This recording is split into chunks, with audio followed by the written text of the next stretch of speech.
CCTV and the Western Misaki Intermediate School District are proud to present Celebrating Success with your host Dave Cox, Western Misaki ISD Superintendent. Join us monthly as we talk with people making a positive difference in our community. Hi everybody, welcome to another edition of Celebrating Success. I'm your host Dave Cox. Today we have a very special guest, the Cadillac City Manager, Marcus Peccia. But before we get to Marcus, I just want to reiterate the importance and the coolness of this particular program. This program is produced, written, directed 100% by students in the Digital Media Productions program at the Wexford Misaki Career Tech Center. The kids are back behind the cameras doing it. I've got some floor operators telling me when the countdown, et cetera, et cetera. We got a control room full of students that are operating the controls and watching what's going on, audio and video. So, and I tell you that a little more in detail today because it's exciting, because Marcus being our guest, we were just reminiscing. Marcus, first of all, thank you for being here. We appreciate it. It's good stuff. We were just reminiscing a little bit about, we wouldn't be here today with this show if it wasn't for a conversation I think you actually initiated about getting Cadillac Community Television. At the time it was housed in CAPS.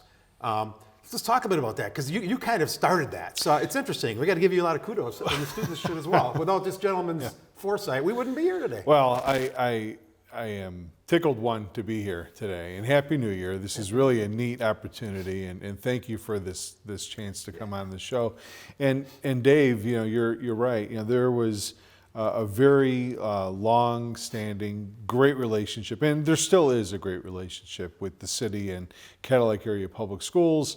However, the schools, as we all know, really needed to reclaim space, and that space was being used by the Cadillac Community Television Production Facility that was running the Public Education and Government Channels, or PEG channels for short. And instead of just sort of folding it all up, you and I had a cup of coffee, probably a couple of cups of coffee, and said, hey, look, let's look at trying to do something unique and something special, knowing that it was your vision to have the digital media production curriculum and program really expand to where it's at now, and certainly moving forward, probably even bigger.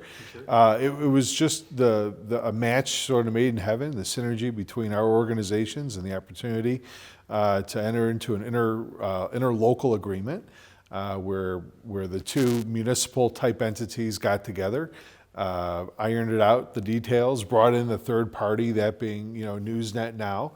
And here we are, sitting in a really cool studio with our future here, running the whole production. So this is great. It's funny because I've always wanted to get Eric Watella, the president, if you will, of Newsnet. At the time, it was My News 26. Yeah, My News 26. Because without his connection, that's that third connection you mentioned. Now it's Newsnet. The studio, the idea, the vision of the funding that was available to support the Cadillac Community Television, we couldn't have done it without Newsnet as well. So you're right. I forget about that. You talk about success, and I can't emphasize that enough for our viewers. How cool this really is for this opportunity, like you said, for the future, and these students this opportunity to learn. And when you talk about the funding too, it's the whole community, because when folks in the city buy cable services through Charter, a very small portion, but yet a small portion of their bill goes to the city in what's called a franchise fee. And that's basically the right for that utility to have their infrastructure, the cable infrastructure, in the public right-of-ways, in the grounds to provide the services. And so I don't exactly know how much it is, but a buck or two or whatever goes to the city in exchange for that right to have the ability of putting the infrastructure on the ground. It's then those dollars, or a portion of those dollars, that the city then uses to fund the contribution in our interlocal agreement to make all of this possible. That's awesome. It's really a neat, it's really neat. In fact, I think I just got a bill. Yeah, there you go, Yeah. That's a good point. You're absolutely right. It really is a community product. It's a community success celebration. And I know that we have used some of the students for sporting events as well, whether it's basketball or football and hockey for sure. So that's awesome. It's very exciting. But I got to believe, your role as a city manager, holy cow. I mean, first of all, tell us a little bit, what is that like? What does a city manager do? Sure. Well, I'm still trying to figure that out. I came up to Cadillac 13 years ago last November. And this was my first city manager position. I was an assistant city manager in a small, mostly bedroom type community. The industry that was there was frankly like Fortune 500 type companies, north of Chicago by about 40 miles. Before coming and making the move to Michigan. And so, the first thing I'll say is that every day is unscripted, thinking of the whole TV production realm that we're in right now. Sure. Like this conversation, it's unscripted. Every day is unscripted. And, ultimately, very similar to your role, we're here to provide servant leadership to make sure that the operations that we're responsible for operate as seamlessly as possible, and that our customer base, which frankly are people that call Cadillac home and lay their heads down at night every night here, people that come to work here, people that have business interests here, whether that's commercial, entertainment, industrial, service, make sure that from their perspective everything is running as smooth and as seamless as possible. And when I use the word everything, I really mean everything. So as city manager, I'm ultimately responsible for the daily operations. That would be public works, police, fire, finance, community development. And community development is another real generic term. That's economic development, that's building codes, it's building enforcement, it's permitting, it's planning, it's zoning. So all of the things that make a city work, and I didn't even mention utilities, like, do you like to be able to get water out of your tap and take a shower? Do you like having the ability of flushing a toilet? Yes. All of those things are run by experts. I am not an expert in any one, but I know enough to be a little bit dangerous in all of them. And so ultimately they all come and report to me, and then I am beholden to the elected officials, to the city council, that is then of course beholden to the community as a whole. So I don't know if that's the it's a lot. The It's nickel a lot. tour. But, No, it's a lot to encompass. There's no doubt. And you mentioned, the Latherhead. Now, I don't live in the city of Cadillac, but I consider Cadillac my home. Sure. I come into town often, right? And entertainment, dining, shopping. It's been excellent. And just my time. I think I moved here in 2008. How much it has grown. And I'm going to give you a little sugar here because I've seen it grow a lot faster. Yeah. And since you've been the manager, quite honestly, and I do know the city council obviously has a say in that, but I think you're doing a great job. But with that said, there is so much stuff going on in Cadillac and improvements from, and I don't want to, steal any of your story because I want you to tell us about some of the loss, all the stuff that's going on downtown where the fire place is. I mean, there's so much to be proud of. And then just tell us a little bit about what's the Celebrate Cadillac. There's a lot going on. I'll kind of ramble a little bit here with these things, and you're going to have to jump in and tell me to shut up, right? But I think first of all, it's important to understand that whether things are really great or really bad, it's not like I could take the credit for all of it or anything. It's absolutely it's a team.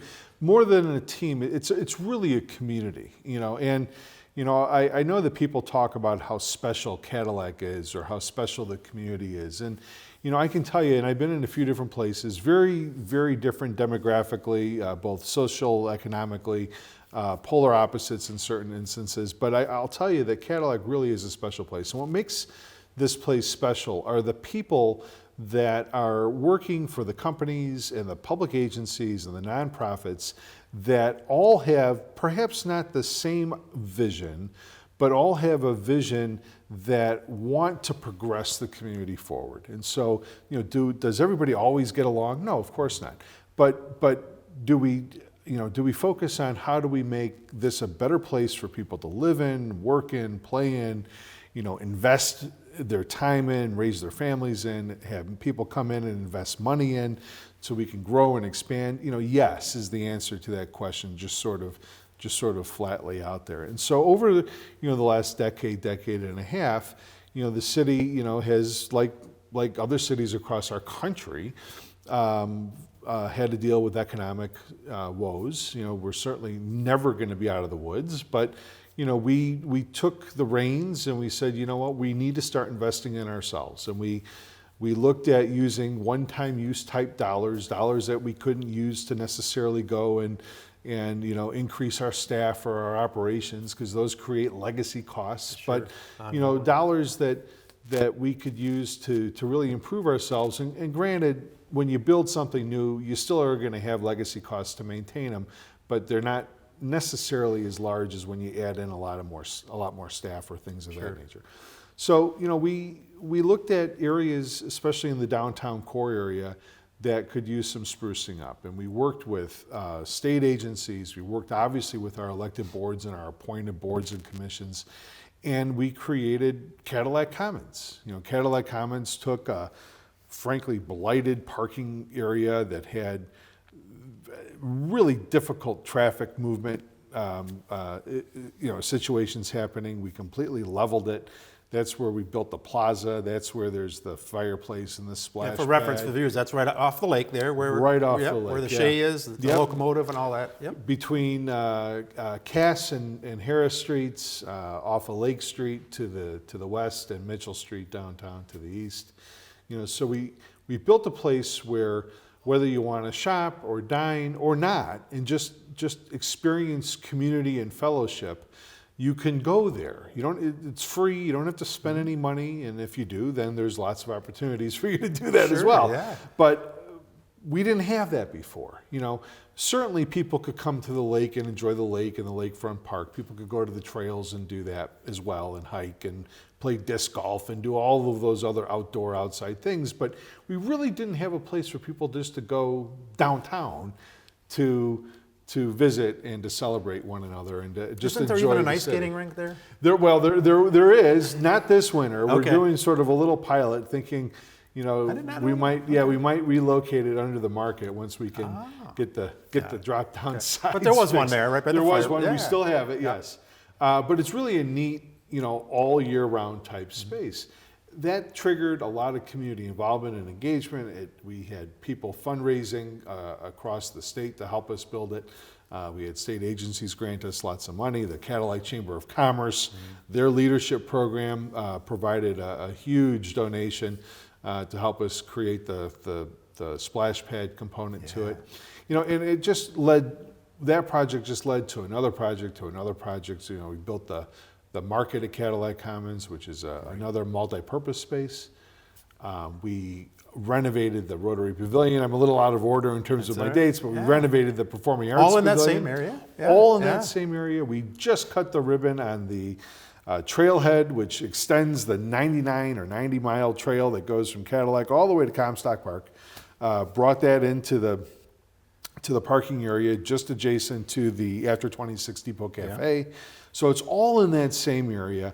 And what that's done is it's shown, the world, in a sense, how, we have pride in our own public investments, and it's led to attracting the state of Michigan and at least one developer for sure to come in, and that's the developer that built the Cadillac Lofts apartment building, mixed-use building, where there's commercial on the basement and then 3 floors. That's of the big one, right by the apartments. across Big one from the theater. Right Yeah, across from the downtown. theater. Yeah. We've Seems seen like there's more and more things going in there on the bottom. So my understanding is that other than about 200 or 300 square feet, they have now rented all of the commercial space. Commercial space was around 10,000 square feet.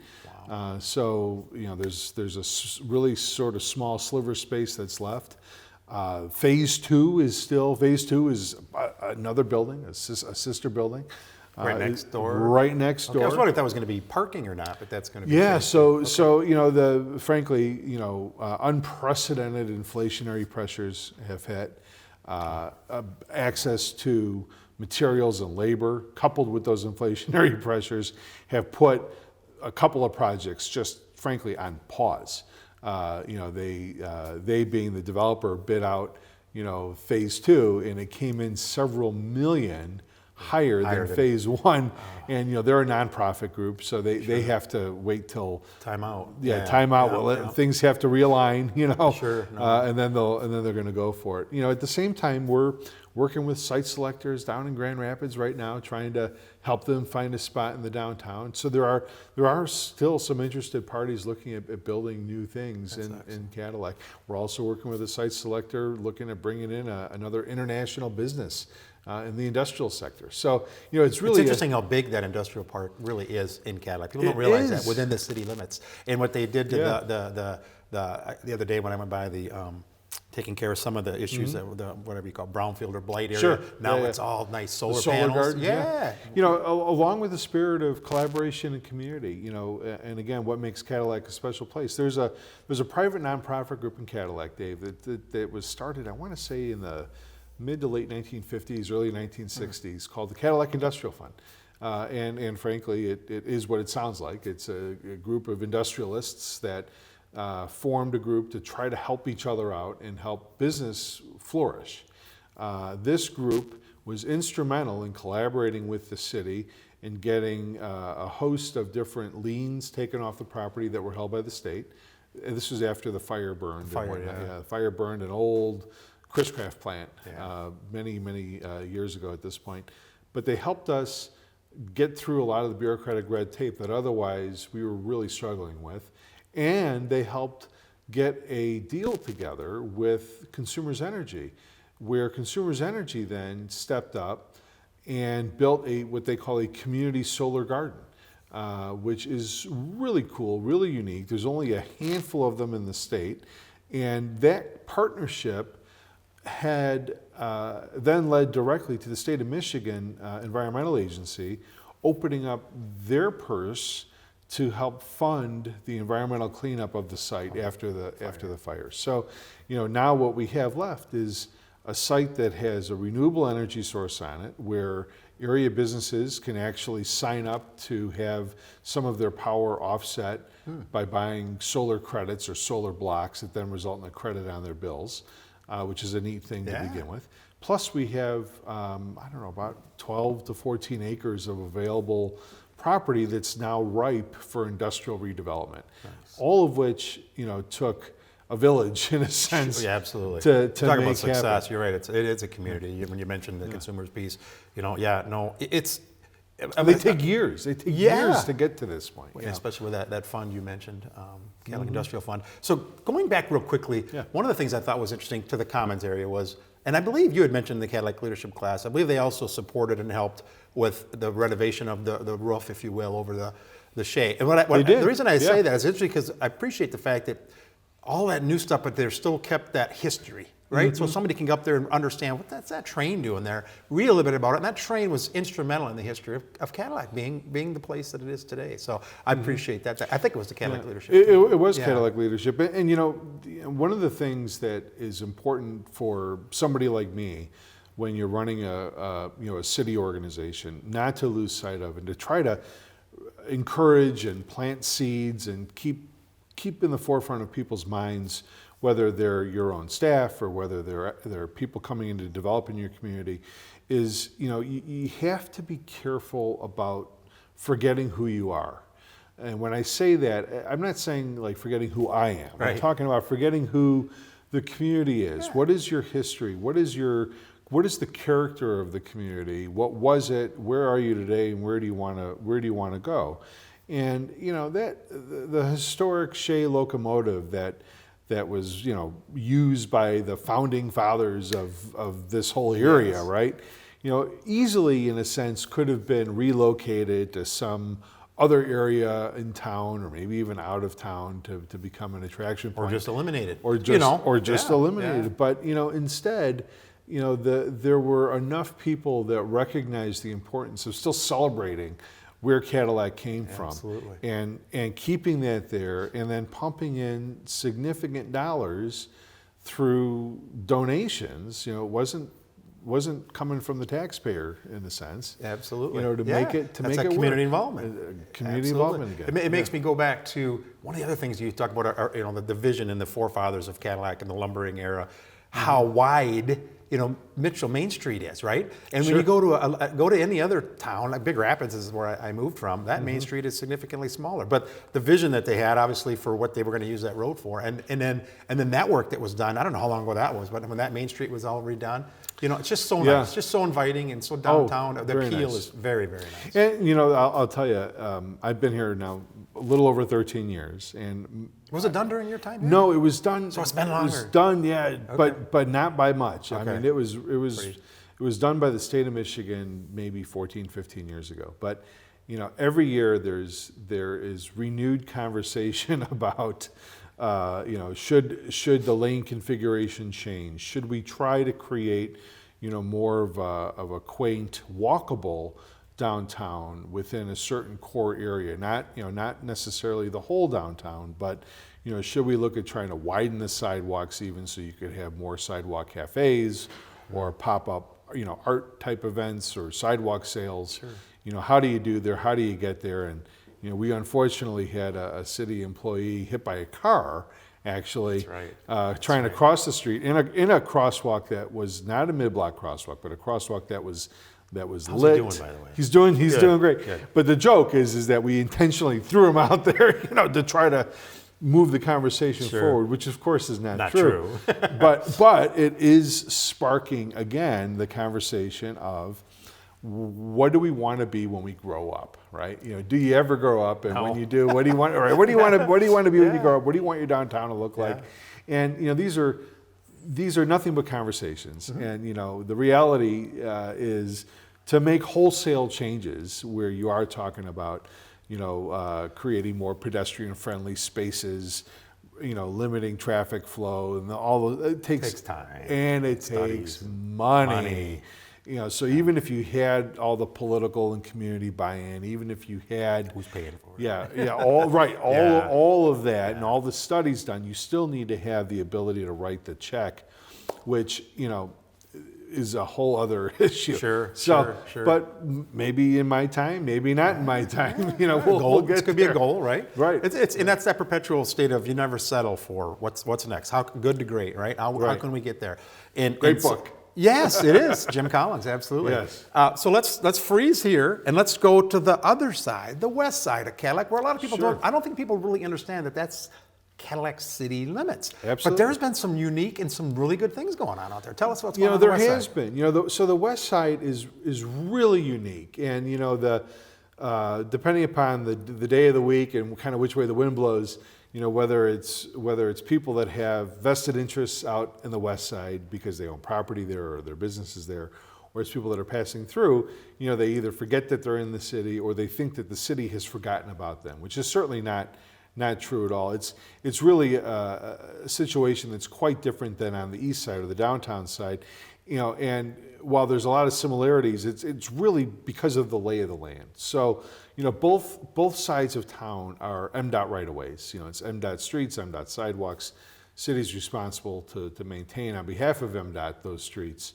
What is a little bit different is on the west side of town, the private property goes right up basically to the street. So there really isn't that public right-of-way space where you have the traditional downtown lighting and sidewalks and things of that nature. And so I know that there is that dichotomy or that difference, which people on the west side sometimes feel that they're not getting the same kind of love that the people on the east side are getting. Which a different dynamic. It's a different dynamic. We did create what's called a Corridor Improvement Authority Group, similar to a downtown authority group, where they can capture taxes and try to create a piggy bank to then save up to do some projects on the west side. It's relatively new in its establishment, and that will take time to build. But the west side is really special because we were fortunate enough to have a development group come in and frankly buy the largest private property spot available with 600 to 800 feet of beach frontage, and it's now it's the Lake Cadillac Resort, but it's the resort, it's the dockside restaurant, it's nice, it's the ice cream shop. It's very nice. They pumped a bunch of money into it. It really brought back that whole parcel or parcels to life. It really did. Which is and really like you said, you mentioned that MDOT, and that's a main artery. Right. That road going right by there. And a lot of people don't realize, too, is that the city also encompasses or includes the lake. Lake Cadillac is city limits. So, and I found that out because I was thinking about, look at the geese out there and the ducks, but can't do that. It's not. That's city limits. But again, it's just a beautiful opportunity And you mentioned the road, and when that bypass was put in, the expressway, everybody was concerned.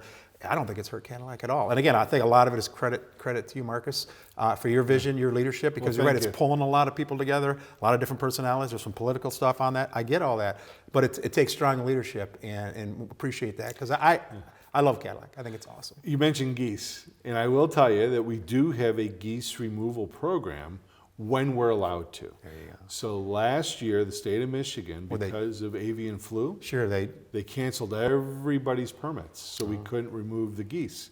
So, oh well, it is what it is. It is what it is. It is what it is. Well, So- we do get geese debris. Sure, but we're going to end on a positive note. We're not worried about geese debris. Yes. No, but seriously, I want to thank you for your leadership. appreciate it. Today, our special guest was Marcus Peccia from the Cadillac City. He's a city manager. So that ends this edition of Celebrating Success, and we look forward to seeing you next month. Thanks all. Take care.